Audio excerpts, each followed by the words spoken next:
মাসিক অনিয়মিত, কখনো কম কখনো বেশি। এটা কি স্বাভাবিক নাকি সমস্যা?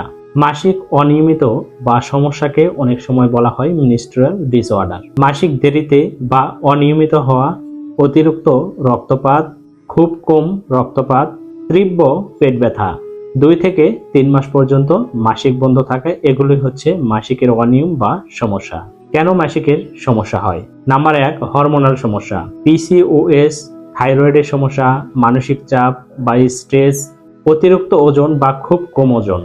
যদি 3 মাস ধরে মাসিক বন্ধ থাকে, অতিরিক্ত রক্তপাত, অসহনশীল ব্যথা, হঠাৎ চক্র পরিবর্তন, এমন সমস্যা হলে অবশ্যই কিন্তু চিন্তার বিষয়।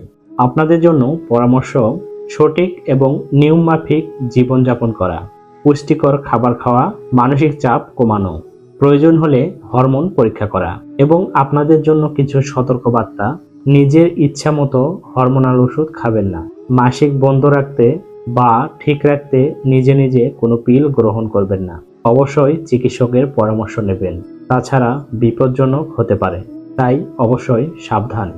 মাসিকের সমস্যা লজ্জার নয়, এটা শরীরের একটা গুরুত্বপূর্ণ সংকেত, কিন্তু অবহেলা করলে বড় সমস্যা হতে পারে। সময় মতো বুঝুন এবং সঠিক সময়ে চিকিৎসা গ্রহণ করুন।